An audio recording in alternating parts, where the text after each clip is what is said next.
मान लें कि ये सुल्तानपुर तरक्की पर है, जहां गरीब के बच्चे को दूध मिले कई साल हो गए, जहाँ केवल असंतोष का और असंतुष्टि का दौर चल रहा हो, वहाँ संतोष की बातें न ही पूछो तो ये करें। अगर यह मैच फिक्स होता तो प्रियंका गांधी के इस प्रकार के कमेंट ना आते। पैसे आए लेकिन आज तक सेमरी में रोड सही से नहीं बन सका। आपका ध्यान कहाँ था जब जनता सवाल कर रही है, आपका ध्यान कहीं और है।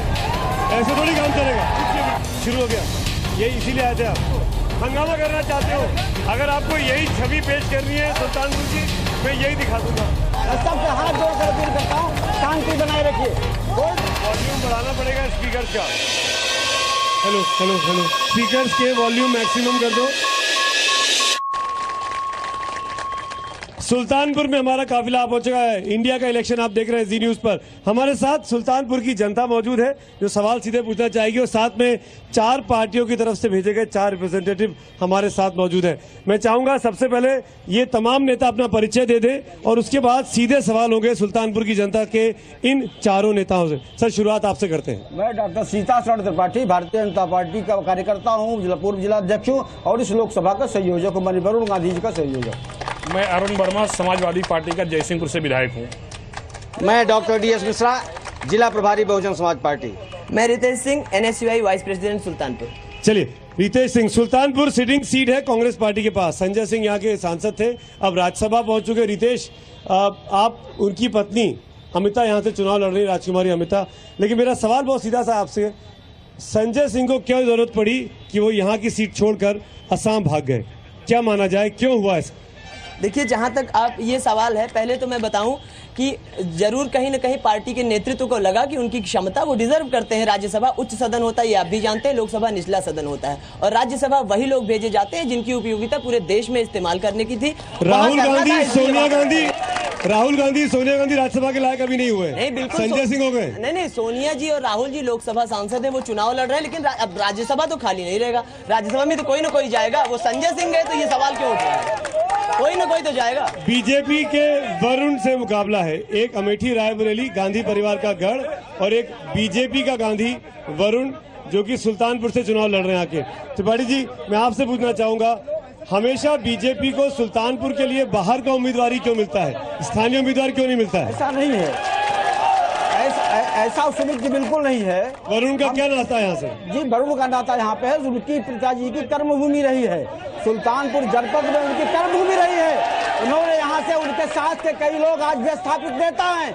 श्रीमान राम सिंह जी पूर्व सांसद है, उनके स्थापित नेता हैं। अशोक पांडे जी उनके साथ के कार्यकर्ता विधायक हैं। यहाँ कई ऐसे लोग हैं जिन्होंने उनके साथ राजनीति की थी, और सुल्तानपुर अमेठी बटा नहीं था, एक हिस्सा था। सुल्तानपुर राजनीतिक रूप से संजय जी की कर्मभूमि थी, और अपने पिता की कर्मभूमि के नाते संजय जी की कर्मभूमि तो अमेठी भी थी। अमेठी जाके वरुण गांधी क्यों नहीं लड़ते? अमेठी सुल्तानपुर का हिस्सा था। वहाँ जाके चुनौती क्यों नहीं देते अपने परिवार को? अलग हिस्सा नहीं था, उनके परिवार को चुनौती क्यों नहीं देते? अमेठी सुल्तानपुर का ही हिस्सा था, कोई दूसरा अच्छा, हिस्सा चलिए नहीं था। त्रिपाठी जी, ये बताइए कि हम ये क्यों ना माने कि ये मैच फिक्स किया है गांधी परिवार ने?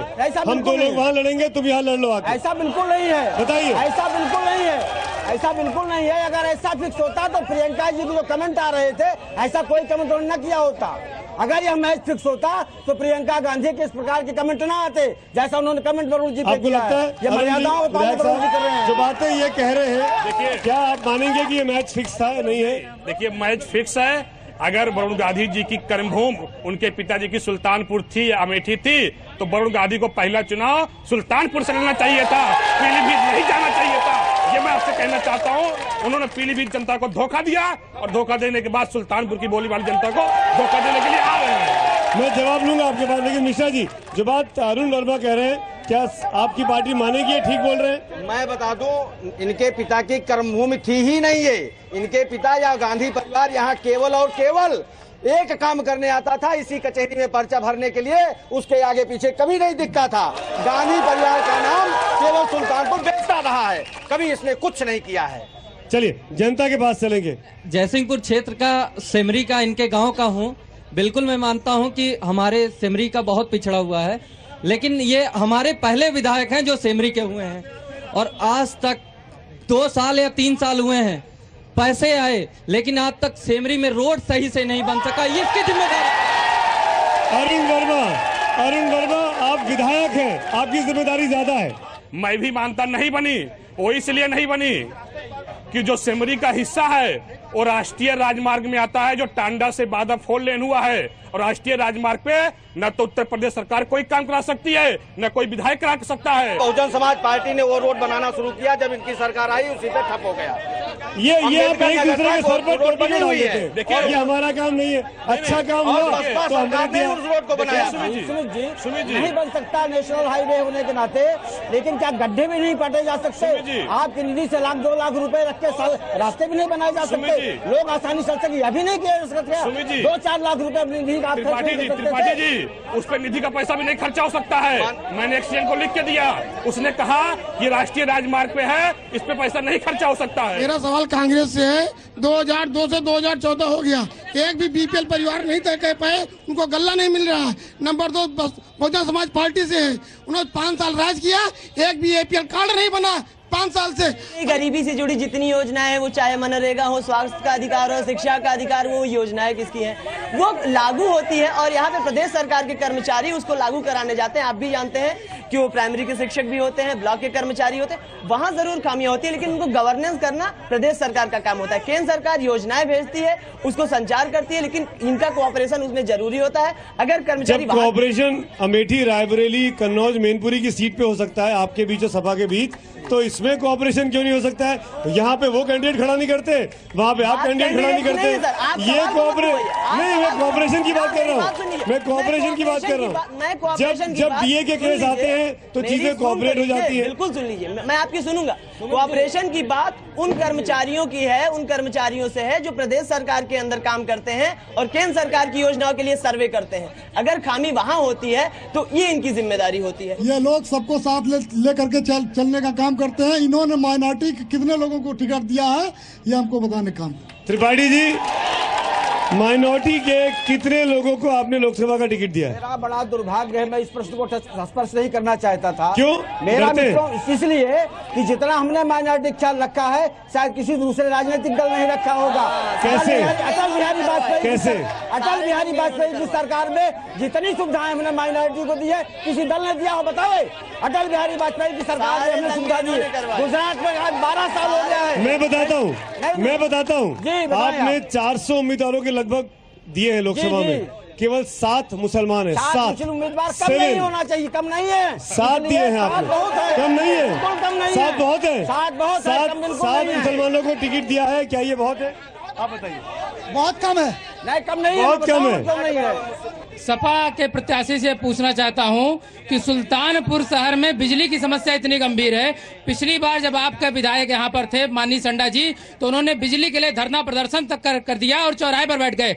अब जब पूरी सुल्तानपुर की जनता त्राही त्राही कर रही है, तो आप बिजली के लिए क्या कर रहे हैं? अरुण जी, आपको इस इलाके से तमाम सीटें मिली हैं विधायकी में, 5 की 5 सपा के पास है। बिजली की व्यवस्था में हम लोगों ने सुधार किया है और पिछली सरकार कैसे सुधार किया है? मना कर रहा है, मना कर रहे हैं। बिजली आपके इलाके में आती है, क्या आप संतुष्ट हैं? ऐसा है ना कि जहाँ केवल असंतोष का और असंतुष्टि का दौर चल रहा हो, वहाँ संतोष की बातें न ही पूछो तो बेहतर है। जी पूछिए। मैं एक प्रश्न अभी बार बार आया कि मुसलमानों को कितना प्रतिनिधित्व दिया भाजपा ने, मुसलमानों का विकास किसने किया, इस पर बात नहीं हो रही है। पीएमओ की अभी एक रिपोर्ट 15 दिन पहले आई है, आपके चैनल पर भी दिखाई गई है, जिसमें कहा गया कि मुसलमानों का सर्वाधिक विकास के दर में गुजरात नंबर 1 पर है और मध्य प्रदेश नंबर 2 पर है। मैं पूछना चाहता हूँ, यहाँ पर समाजवादी पार्टी के हैं कि मुसलमानों की बात ये करते हैं, मुसलमानों की साक्षरता का प्रतिशत उत्तर प्रदेश में 12 है और गुजरात में 72 क्यों है? बताइए अरुण जी। हम लोगों ने, समाजवादी पार्टी ने मुसलमान भाइयों के, उनके बहनों के, उनकी शिक्षा बढ़ाने के लिए हम लोगों ने हमारे बड़े बेटियां पढ़े बेटियां योजना लागू किया, और ये भाजपा वाले विरोधी दल के लोग उसका गलत प्रचार कर रहे हैं। साक्षरता का प्रतिशत उत्तर प्रदेश और गुजरात में इतना अंतर क्यों है? हम सही काम अपनी गलती मानेंगे कि आप ठीक करेंगे अपनी व्यवस्था को? सही काम करते हैं, इसको गलत कहते हैं। आप सही कर रहे हैं। आपका 12% है, उनका 70% है अल्पसंख्यकों का। ये आपको ठीक लगता है? नहीं, हम लोग बढ़ाएंगे उसमें। इस सच्चर कमेटी की रिपोर्ट जब आई थी सरकार करेगी और मुसलमानों के मुतालिक की दलित की से भी इनकी पोजीशन गड़बड़ है, तो उस पर अब तक गौर क्यों नहीं किया गया? और अगर इनकी सरकार आएगी तो क्या करेगी? इनकी क्या योजना इस तरीके से? जी, ये जो सामने भाई साहब कांग्रेस सच्चर कमेटी बना दी, सच्चर कमेटी को लागू कराइए। मैं आपको 15 दिन पीछे ले चलना चाहता हूं, जहां माननीय प्रधानमंत्री जी का एक बयान आया था। सच्चर कमेटी के हिसाब से सबसे पिछड़े लोगों को हम सबसे ज्यादा संसाधन उपलब्ध कराने की बात कर रहे हैं। अभी कुछ दिन 15 दिन पहले की बात। बस हो गया। 10 साल रहे आप लोग, 10 साल का शासन रहा आपका, और 10 साल के बाद अब आप आखिरी के 15 दिन में काम करने की बात कर रहे हैं। एक बार फिर आपका स्वागत है। ब्रेक के बाद कुछ सवाल और लेंगे इस बार। बढ़े बेटियां हाई कोर्ट के आर्डर के बाद भी अल्पसंख्यक के अलावा अन्य लोगों के प्रार्थना पत्र क्यों नहीं लिए गए? समाजवादी पार्टी, अरुण वर्मा, जवाब दीजिए। वोट नहीं दिया था समाजवादी पार्टी, क्या करें? क्वेश्चन रिपीट कर दें। आपका ध्यान कहाँ था जब जनता सवाल कर रही है? आपका ध्यान कहीं और है, ऐसे थोड़ी काम चलेगा। हाई कोर्ट लखनऊ के बेंच ने कहा था कि सभी वर्ग की बेटियों से प्रार्थना पत्र लेकर के सबको वजीफा दिया जाए। इन्होंने अल्पसंख्यक के अलावा और किसी का नहीं लिया। और क्यों नहीं लिया? हमने कन्या विद्याधन दिया है। पूरे हिंदुस्तान में, पूरे कहीं प्रदेश में कन्या विद्याधन नहीं दिया जाता है। युवा जो है भत्ता की भीख पर कब तक चलेगा? रोजगार का सृजन कब होगा इनके यहाँ? उन्हें रोजगार के लिए हमारा प्रयास चल रहा है। हमारी सरकार ने लखनऊ में क्या किया? कैंसर इंस्टीट्यूट खोला है, और उसका आपका TCS का जो है वहाँ पे हेडक्वार्टर खोला है। जो हमारे बेरोजगार बच्चे हैं इनकी बात से उनको जॉब मिलेगी। TCS वाली परीक्षा में वहाँ पर स्टूडेंट्स ने लिख दिया था कि लोक सेवा आयोग नहीं, यादव सेवा आयोग है। इलाहाबाद में इतना आंदोलन हुआ, इतने लोगों के सिर टूटे। किस PCS की बात कर रहे हैं? आपके नेताजी शिक्षा मित्रों को धमकी दे रहे थे, अब वोट दो। चुनाव आयोग ने नोटिस दिया है, चुनाव आयोग ने नोटिस दिया उनके इस भाषण पे। धमकी नहीं दे रहे थे। क्या किया था फिर उन्होंने? वो क्यों चुनाव आयोग ने नोटिस दिया? बयान को गलत लोगों को दिखाया गया कि वरुण गांधी परिवार से थे। जो बंदा अपने परिवार को नहीं हुआ, पीलीभीत में 3 लाख वोट से जीते, पीलीभीत का नहीं हुए, क्या वो सुल्तानपुर का होंगे? वरुण गांधी और मेनका गांधी 7वीं बार पीलीभीत से सांसद, 7वीं बार। सुल्तानपुर उन्होंने आज से 10 साल पहले। तो वापस दोबारा क्यों नहीं लौट रहे?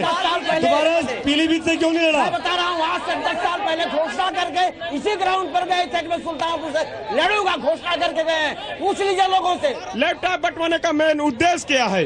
लैपटॉप क्यों बंटवाए जा रहे हैं? लोगों को ये सवाल बार बार हमसे पूछा गया है। लैपटॉप इसलिए बंटवाए जा रहे हैं, लैपटॉप से कैसे फायदा? क्योंकि ये सोच माननीय मुलायम सिंह यादव जी की थी कि गांव के गरीब के अंतिम व्यक्ति तक जो लैपटॉप का खौफ छोटे बच्चों में रहता था, बैकवर्ड क्लास के लोगों में रहता था, उसको दूर करने के लिए उन्होंने किया। और खास तौर से लॉलीपॉप नहीं है, बिजली इनको देना नहीं है। लैपटॉप बांट के लोग अपना क्या करेंगे? उसको आधे दाम पर बेच दे रहे हैं समाज में।